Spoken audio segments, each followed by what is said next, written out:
primitive man discovered two golden mangoes on the tree. He bent over and walked over, just about to pick. He was suddenly entangled by a man-eating flower around his neck. He was scared stiff and didn't move. The man-eating flower kissed him and took a deep breath. He smoked him nauseous and vomited. Couldn't eat the mango. Just ate a small worm to fill his stomach. Just about to catch. He noticed a strange sound behind him. He turned back and saw a dinosaur staring at him. The protagonist was scared and quickly ran away.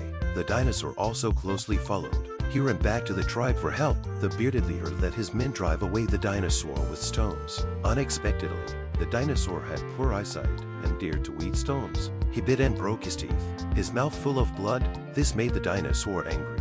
The tribesmen fled one after another. They climbed up the tree to hide, except for the curly-haired leader, who ignored the lives of the tribe. He pushed them down and Saturday on the tree to watch the fun. Brave Tom stepped forward. He jumped up and grabbed the dinosaur's tail. The dinosaur was confused and turned around a few times. Then it vigorously shook its tail, throwing Tom 100 meters away. Then it pushed down a big tree and casually grabbed an unlucky guy to eat, and happily went home as a late-night snack. After the big dinosaur left, the protagonist quickly ran over. Injured Tom's legs twisted into a knot, but the curly-haired leader despised him as a cripple. He would become a burden to the tribe and heartlessly kicked him down, driving him out of the group. On the way home, everyone found a red fruit, so they let the slender protagonist try it. The protagonist ate it and fainted on the spot. At night, the protagonist had a wicked idea. He secretly stuffed the red fruit into the mango and gave it to the beauty.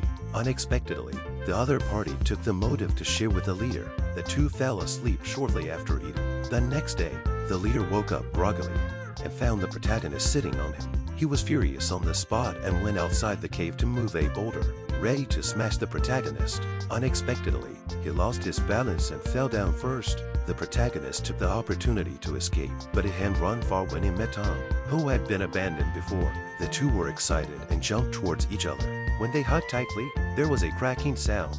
Tom's herniated disc was instantly cured. The next day, the two went into the mountains to look for food. They coincidentally met Rose and her blind father. The old man bumped into a dinosaur because of his blindness. He touched it and felt it soft. He began scratching it up and down incessantly. At first, the dinosaur was a bit stunned, but soon it showed an enjoying expression. He picked up his cane and hit it hard. The dinosaur roared and angrily left, swinging its tail. The blind old man just happened to escape a disaster. But as soon as the dinosaur turned around, it spotted the protagonist's group of three. It seemed to see a dinner and followed them with indifferent steps. Soon, they were forced into a dead end. The protagonist saw no way out and prepared to pull out a tree branch to resist. Just as it pierced the dinosaur's heart, it screamed in pain. Finally, it could only curse and flee in anger. The protagonist's brave performance impressed Rose greatly. She immediately expressed her willingness to offer herself.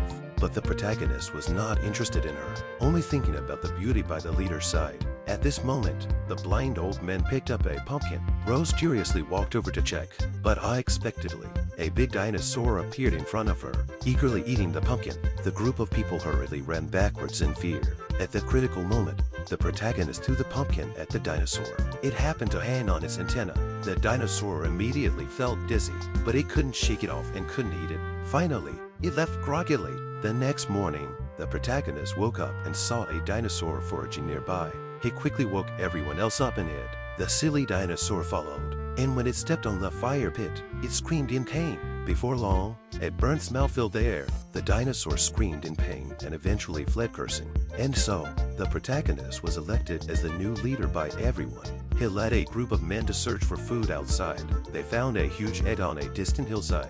It was a giant dinosaur egg from ancient times, weighing hundreds of pounds. They happily circled around the dinosaur egg. With the effort of dozens of strong men, the dinosaur egg began to move. They hand-walked a few steps before they were out of breath. Then they continued to carry the egg and prepared to rush up the hill.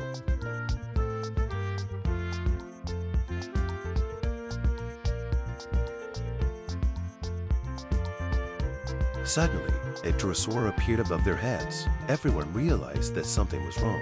They quickly fled with the giant egg. The pterosaur spread its wings and swooped down. Frightened, the people dropped the giant egg.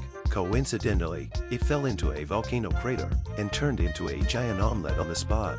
Everyone was very surprised and rushed down the cliff. They tried a piece and found it to be incredibly delicious. The protagonist joyfully climbed onto the giant omelette and rolled on the yolk. Everyone enjoyed a hearty meal, and each person took a large piece back home, happily ready to share with the tribe. The curly-haired leader was very dissatisfied and, along with his men, tracked the protagonist all the way to the tribe. Using their brute strength, they easily snatched all the torches. When the protagonist reacted, the fire had already been extinguished. Feeling resentful, he decided to reclaim the fire seed, but halfway there, a dinosaur suddenly chased him from behind. Seeing the protagonist standing still, it roared loudly. Everyone was scared and ran up the mountain. Rose accidentally fell to the ground, about to become a dinosaur's meal. At this critical moment, the protagonist grabbed a red fruit from the roadside and stuffed it into the dinosaur's mouth. Before long, the dinosaur seemed drunk, swaying its body around. Eventually, it fell off a cliff and got stuck between the rocks, unable to move.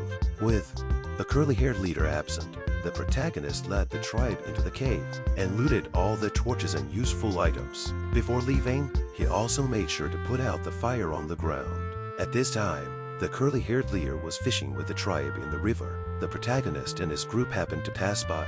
He saw his beloved being washed away by the river and rushed to rescue her without hesitation. As a result, he just saved the beauty, but Tom was washed away by the rushing water again. The protagonist felt very guilty. Luckily, Tom was unharmed and was carried by the current to the cold, icy land. To everyone's surprise, there was a furry monster in the water. Betty left the tribe with his men, heading to the cold lands to find the missing Tom. They followed the footprints on the ground to the ice cave and found Tom frousing inside a block of ice. Next to him was a furry monster as a companion. Everyone worked together to chip away at the ice, trying to free him, but unexpectedly, the torches they brought melted the furry monster's ice block. The primitive people had never seen such a creature before and were frightened, so they turned and ran away.